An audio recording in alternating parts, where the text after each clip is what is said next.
my car.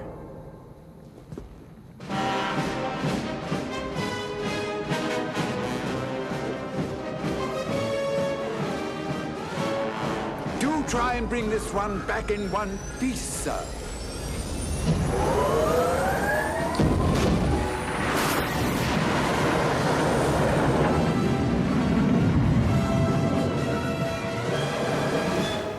Hi everybody, Spider-kel back once again for another Batman Automobilia review. This time we're going to be looking at number 16 in the line, Batman and Robin the movie, or the Batmobile from Batman and Robin the movie.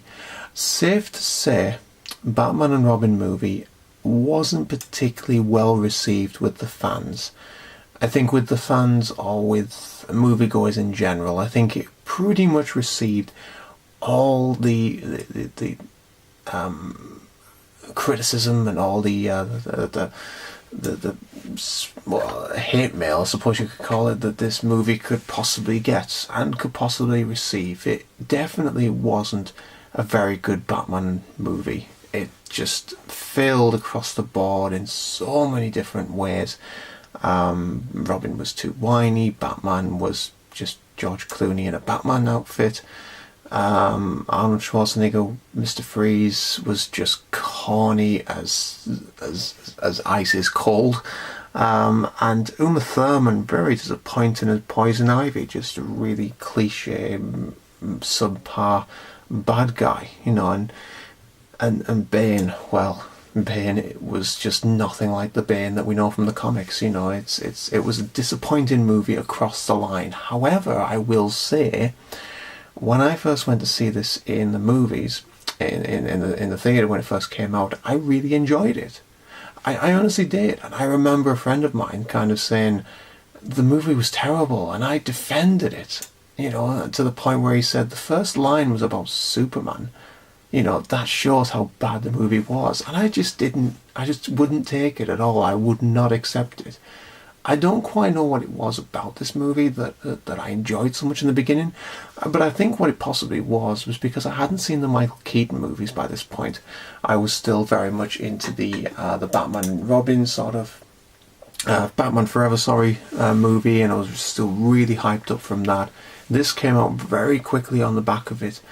And it was just fun. It was a fun, non-offensive sort of movie for me, and full of action, full of explosions, full of funny little bits, you know. And you know, for a teenager, you've also got Alicia Silverstone in a Batwoman outfit. What's not to like, you know?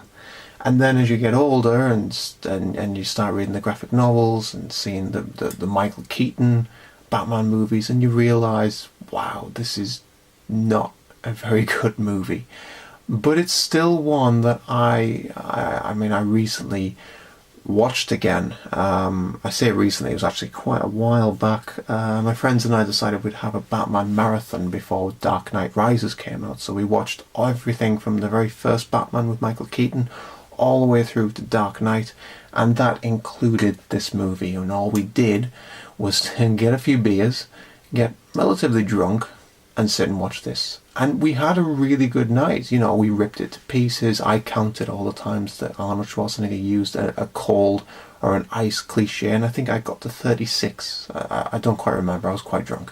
But I remember there was a lot.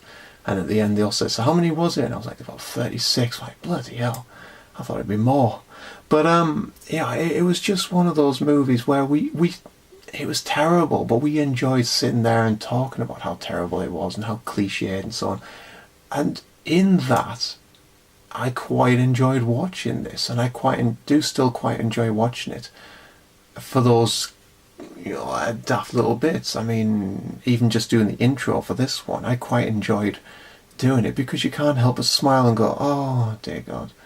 Yes, it's terrible, but at the same time, it does still make me smile. So it is a movie that's bad. I'll never deny that it's a bad movie. But I've seen bad movies where I've watched it and thought I shall never watch that again. This is one where I'll watch it and go, oh, that was really bad, but I want to watch it again. You know, it's one that I'll still go back to every few years, kind of thing. Non-offensive, nothing really I kind of see what they were trying to do with this movie in a way, but at the same time, it just failed. It just didn't do as they were hoping to do.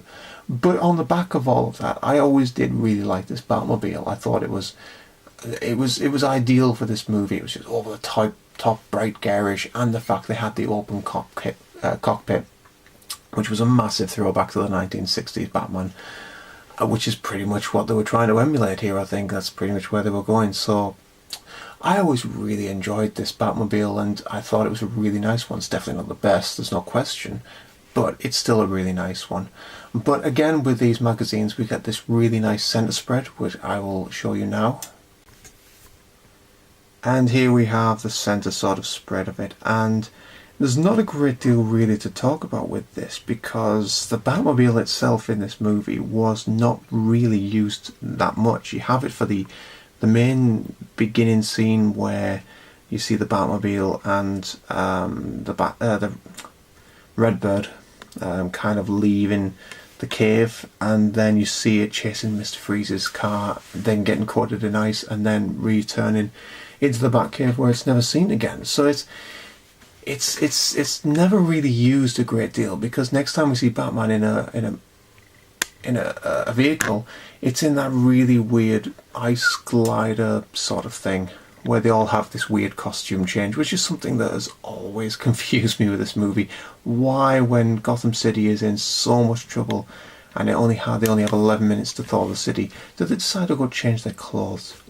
Weird. I just don't get it, but that's many things you could rip apart about this movie, to be honest. And to talk about the Batmobile, there's nothing to talk about. It's basically, you have efficient radiators, self-embossed bulletproof tyres, interactive dashboards, sensors built into the wing stabilisers, things that they can just throw in there and say, yeah, do you know what, that's what they have in there. We never see it referenced in the movie, we never see them actually happening or working or any gadgets working. This was quite literally just a speed car, I suppose you could call it. There was no gadgets in there or anything, it was just primarily for speed. And I think that's pretty much, and in that, it kind of shows it off in the fact of the way it was designed, the way it looks. It does look like a really fast, sort of souped up car. And that's about it, really. There's nothing else you can talk about with this. So, without further ado, let's look at the piece itself and see what that is actually like. And here we have the Batman and Robin Batmobile, and as I say, it's a really nice looking piece, and it's a really beautifully crafted, fantastically detailed sort of Batmobile, and I just think it looks fantastic and captures the Batman and Robin Batmobile incredibly well. I do love this lenticular in the background, taken from that iconic scene where the Batmobile's about to jump onto the roof and Mr. Freeze-mobile is poised, ready and waiting to fire it with the freeze ray. And it's I just think of that scene, all I can think of is Arnold Schwarzenegger's puns.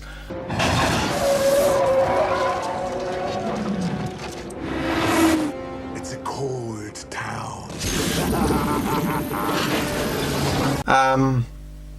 But yeah, so I do love that that's the lenticular in the background, and it is, I'll show you again when we get this out of the case, but it does pop out really nicely from the background, and it works nicely with this, so the way the Batmobile is positioned. On the top as well, we have, on the base, we have kind of like this black sort of here. I don't quite know what that's supposed to represent, and I don't see what that actually is. It just looks like it's kind of like the roof where it's been peeled away from the side of here. I don't know, it doesn't quite go, and I don't quite know what that represents, but never mind. We'll just get this case off so we can have a better look. And here we have it with the case gone, and just to go to the lenticular very quickly, as I say, you can see it a lot better there, and it really does pop very nicely from the back scene. A very nicely detailed lenticular. I do think this is fantastically well made. And the fact you've got the Freeze-mobile in the background, it really works for it. I do love that. But the Batmobile itself, as I said, I think this is just a beautifully designed, beautifully crafted representation of Batman's ride from this movie. Nice and shiny. We have all of these kind of like these parts here where it would be glowing. Again, it's like the Batman Forever one, where because it's not actually lit, you don't get the full effect that you do in the movie with all the lights coming from it, which you're not going to get from this anyway, but you do still get the kind of feel that they were going for and the really nice kind of effect that they went for. And I mean, to look at some of the detail on this in close-up is where I really realised how good this is. We'll zoom in a little bit there. There we go. And just, I mean, first of all, oh, look at that lens flare, that's nice. It's almost like we're in Star Trek, isn't it? But yeah, maybe not as it's not that as many as you get in Star Trek. So there we. I do love this Batman symbol that you have in the wheels. Beautifully designed. Can we get any closer on that? But it's such. Oh no, we can't. Yeah, we can't get any closer on that. But beautifully designed Batmobile, Batman sign on each of the tyres, and each one looking really nice. And I do just love how it's so nicely built that you get these beautiful lens flares, which kind of make up for the lack of lights in this. On the front here we have where it would be, let's say focus, where it would be the beautiful bright red turbine sort of colour coming from there. They've got some paint in there and what have you, and this is slightly bent on mine, I've just realised, which is a shame. I'll have to try and see if I can straighten that up. So yeah, I mean, they've got the paint in there to kind of represent that. Again, it's not quite as good as if lights had actually been coming through, which, yes, they're not going to be able to do that on this. So that's really nicely represented, but I do love these chrome kind of bits with the blue in the background there. Shame that that's bent. I hadn't actually realised that until just now. So yeah, that's a bit of a shame, but I'm sure I can straighten that out. Again, on this side, exactly the same. We have these beautiful Batman symbols on the tyres, and then on the back we have just zoom out ever so slightly, there we go, we have, I did love these beautiful turbines on the side rather than the middle. It did just kind of make it that bit of a different sort of looking Batmobile. Yeah, that's a bit better. And as it was roaring out from the back and you saw it like this, it did pop on the screen. It was a very nice shot. And these fins as well are just ridiculous. I mean, look at the size of them.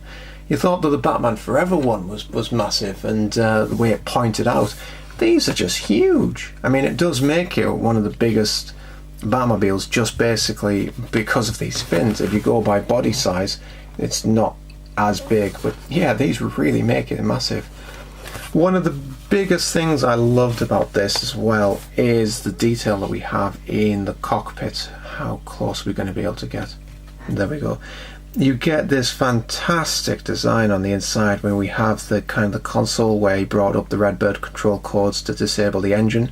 We have the Batman steering wheel in the shape of a Batman symbol, and why not? This fantastic design on the wiring and the things like that, and all the consoles and everything that you get in there. I mean, this is one of the great things about this being an open cockpit, exactly like the 1966 Batmobile that we got in this line, that you'd be able to have a look at the detail inside. All the other ones you can't do that with because of the fact that they're closed cockpits with black windows. It restricts the fact that you can't see inside, whereas this one and the 1966 Batmobile gives you the opportunity to get some wonderful detail going on inside the cockpit, and they've done such a stellar job on this. I mean, just that Batman symbol on the back seat that he does have, which you can see as he climbs in at the very beginning, and you get that beautifully represented here. Is it a shame that they don't have a Batman in this? No, I don't think it is, because if they didn't do it for the 1966 one, which would have been an awesome addition to that Batmobile, if they didn't do it for that but they did it for this, I wouldn't have been as impressed. My honest opinion, I would have been sat here saying, oh, well, they did it for this, why can't they do it for the 1966? They were a much better Batman than George Clooney, you know. So no, I think I like the fact that they've left the Batman out of this one. If they had added it to the 1966 version, then yeah, I would have expected it in this one. So it's a double-edged sword, or a triple-edged sword if you will, in the fact that, no, I think that they've done the right thing by leaving it out of this, just because of the fact we didn't get it in the 1966 one, but a beautifully designed piece, and I think it's fantastic and just looks so nice, and amazing that such a beautiful piece can come from a movie that was so destroyed and so many people hated and so on. As I say, I'm definitely one of them. It was not the best movie in the world I've ever seen. It definitely wasn't the best Batman I've ever seen, no questions asked. But yeah, it's just a fun movie. And a really good Batmobile to go with it. And so there we have it, and just before I end, I'll show you just very quickly, I have been able to straighten up that front fin. I kind of pushed it just now, and it has now straightened up, so it looks much better. I think it had just knocked loose or something like that, so yeah, so that's all good as well. But yeah, was the movie good? Definitely not. We've covered that 1,000 times. It wasn't a good movie. Was it a fun movie? Yes, I think it was. Was it a good Batmobile? Yeah, I think it was a really good Batmobile. I think it was a beautifully designed, iconic, instantly recognisable Batmobile. Was it the best? Definitely not. It wasn't the best Batmobile. We all know which one the best one was. Forever. But, debate, yes.